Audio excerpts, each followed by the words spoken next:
నిర్గమకాండము 5వ అధ్యాయము.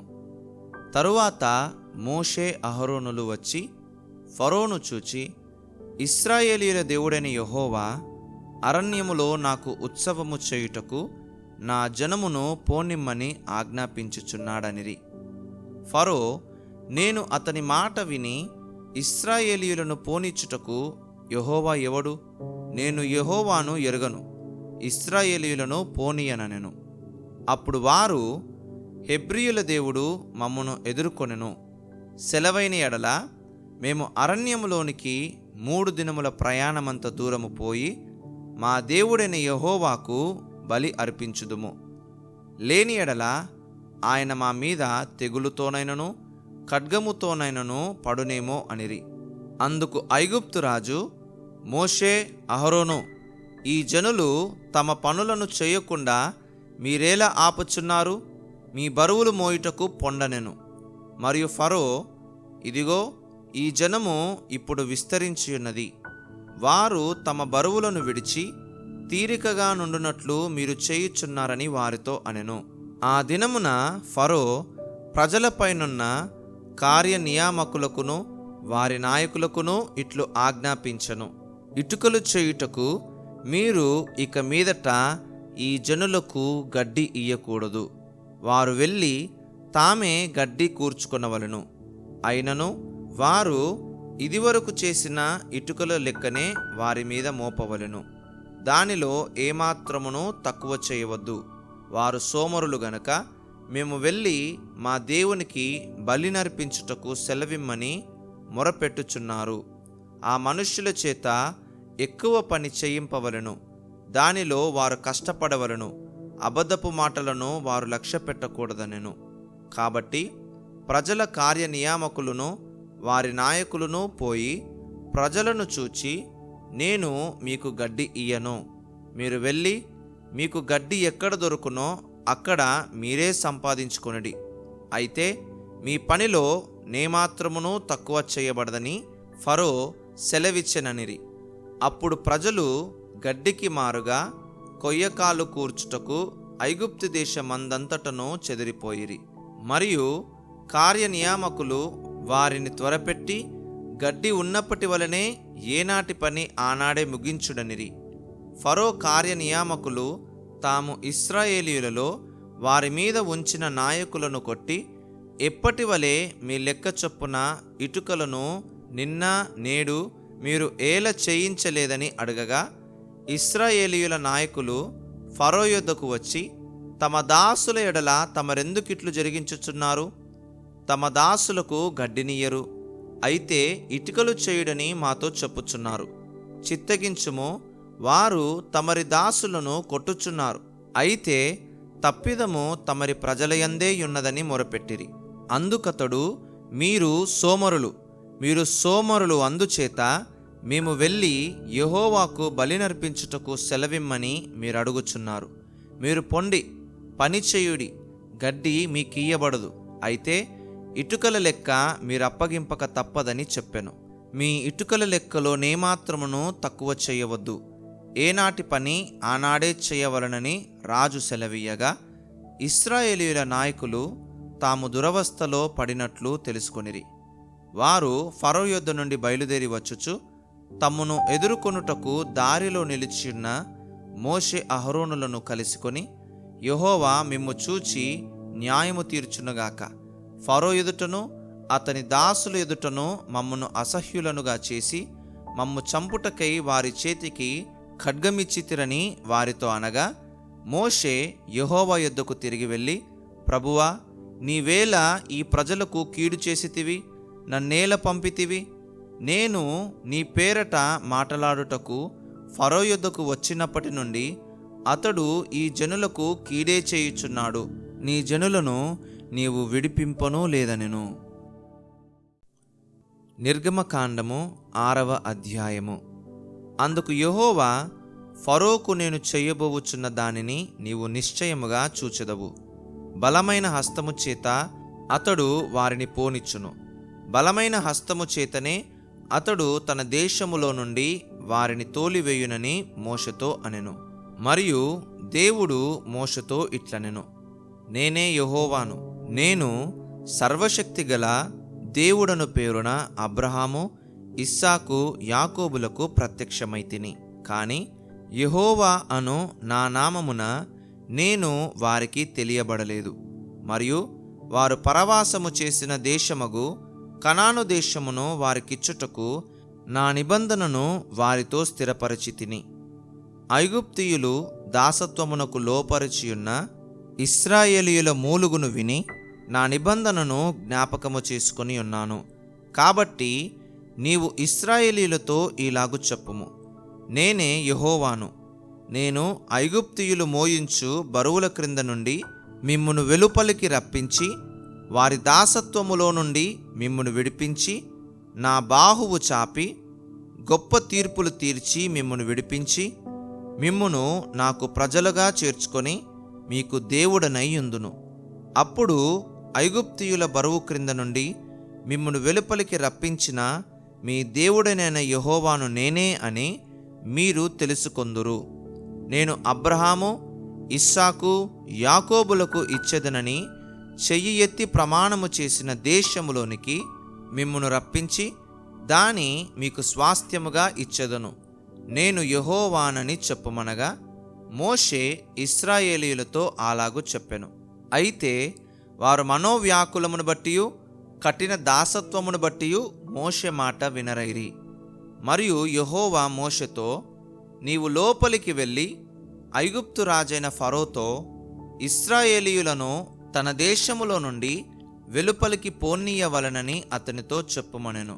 అప్పుడు మోషే, చిత్తగించుము, ఇశ్రాయేలీయులే నా మాట వినలేదు, మాటమాంద్యము గలవాడనగు నా మాట ఫరో ఎట్లు వినునని యెహోవా సన్నిధిని పలికెను.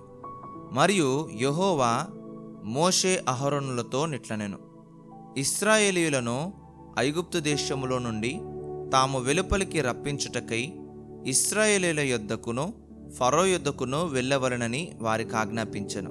వారి పితరుల కుటుంబముల మూల పురుషులు ఎవరనగా ఇశ్రాయేలు జ్యేష్ఠ కుమారుడైన రూబేను కుమారులు హనోకు, పల్లు, హెస్రోను, కర్మి. వీరు రూబేను కుటుంబములు. షిమ్యోను కుమారులు యెమూయేలు, యామీను, ఓహదు, యాకీను, సోహరు. కనాను స్త్రీకి కుమారుడైన షావూలు.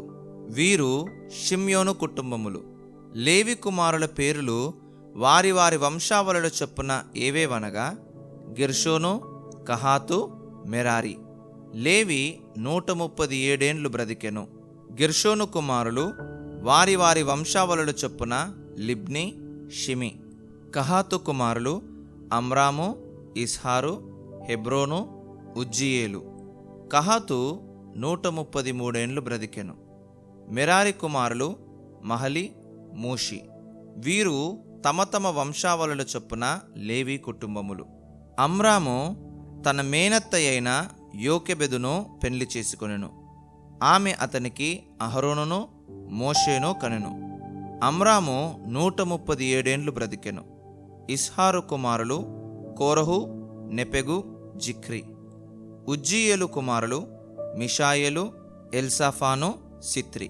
అహరోను అమ్మేనాదాబు కుమార్తెయు నయస్సోను సహోదరియునైన ఎలీషెబను పెళ్లి చేసుకొనెను. ఆమె అతనికి నాదాబును, అబీహును, ఎలియాజరును, ఈతామారును కనెను. కోరహు కుమారులు అస్సీరు, ఎల్కానా, అబియాసాపు. వీరు కోరహీయుల కుటుంబములు. అహరోను కుమారుడైన ఎలియాజరు పూతీయేలు కుమార్తెలలో ఒకతెను పెళ్లి చేసుకొనెను. ఆమె అతనికి ఫీనెహాసును కనెను. వీరు తమ తమ కుటుంబముల చొప్పున లేవీయుల పితరుల మూలపురుషులు. ఇశ్రాయేలీయులను వారి సేనల చొప్పున ఐగుప్తు దేశములో నుండి వెలుపలికి రప్పించుడని యెహోవా ఆజ్ఞాపించిన అహరోను మోషేలు వీరు. ఇశ్రాయేలీయులను ఐగుప్తులో నుండి వెలుపలికి రప్పించవలనని ఐగుప్తు రాజైన ఫరోతో మాట్లాడిన వారు వీరు. ఆ మోషే అహరోనులు వీరే. ఐగుప్తు దేశములో యెహోవా మోషేతో మాట్లాడిన దినమున యెహోవా, నేను యెహోవాను, నేను నీతో చెప్పున్నది యావత్తు నీవు ఐగుప్తు రాజైన ఫరోతో పలుకుమని మోషేతో చెప్పగా, మోషే, చిత్తగించుము, నేను మాట మాంద్యము గలవాడను, ఫరో నా మాట ఎట్లు వినునని యెహోవా సన్నిధిని పలికెను. నిర్గమకాండము 7వ అధ్యాయము. కాగా యెహోవా మోషేతో ఇట్లనెను, ఇదిగో, నిన్ను ఫరోకు దేవునిగా నియమించి తిని, నీ అన్న అహరోను నీకు ప్రవక్తగా నుండును. నేను నీకాజ్ఞాపించినది యావత్తు నీవు పలుకవలెను. ఫరో తన దేశములో నుండి ఇశ్రాయేలీయులను పోనీయవలెనని నీ అన్నయైన అహరోను అతనితో చెప్పును. అయితే నేను ఫరో హృదయమును కఠినపరిచి ఐగుప్తు దేశములో నా సూచక క్రియలను, నా మహత్కార్యములను విస్తరింపచేసెదను. ఫరో మీ మాట వినడు గాని నేను నా చెయ్యి ఐగుప్తు మీద వేసి గొప్ప తీర్పుల చేత నా సేనలను, ఇశ్రాయేలీయులైన నా ప్రజలను ఐగుప్తు దేశములో నుండి వెలుపలికి రప్పించెదను. నేను ఐగుప్తు మీద నా చెయ్యి చాపి ఇశ్రాయేలీయులను వారి మధ్య నుండి రప్పింపగానే నేను యెహోవానని ఐగుప్తీయులు తెలుసుకొందురనెను. మోషే అహరోనులు యెహోవా తమకు ఆజ్ఞాపించినట్లు చేసిరి, అలాగుననే చేసిరి. వారు ఫరోతో మాట్లాడినప్పుడు మోషేకు 80 ఏండ్లు, అహరోనుకు 83 ఏండ్లు. మరియు యెహోవా మోషే అహరోనులతో ఇట్లనెను, ఫరో మీ శక్తి చూపుటకై ఒక మహత్కార్యము కనుపరుచుడని మీతో చెప్పునప్పుడు నీవు అహరోనును చూచి నీ కర్రను పట్టుకొని ఫరో ఎదుట దాని పడవేయుమనుము, అది సర్పమగును. కాబట్టి మోషే అహరోనులు ఫరో యొద్దకు వెళ్ళి యెహోవా తమకాజ్ఞాపించినట్లు చేసిరి. అహరోను ఫరో ఎదుటను అతని సేవకుల ఎదుటను తన కర్రను పడవేయగానే అది సర్పమాయెను. అప్పుడు ఫరో తన విద్వాంసులను, మంత్రజ్ఞులను పిలిపించెను. ఐగుప్తు శకునగాండ్రు కూడా తమ మంత్రముల చేత అలాగే చేసిరి. వారిలో ప్రతివాడును తన కర్రను పడవేసినప్పుడు అది సర్పమాయెను గాని అహరోను కర్ర వారి కర్రలను మృంగివేయగా యెహోవా చెప్పినట్టు ఫరో హృదయము కఠినమాయెను గనుక అతడు వారి మాట వినకపోయెను. తరువాత యెహోవా మోషేతో ఇట్లనెను, ఫరో హృదయము కఠినమైనది, అతడు ఈ ప్రజలను పోనీయనొల్లడాయెను. ప్రొద్దున నీవు ఫరో యొద్దకు వెళ్ళుము, ఇదిగో అతడు ఏటి దరికి పోవును.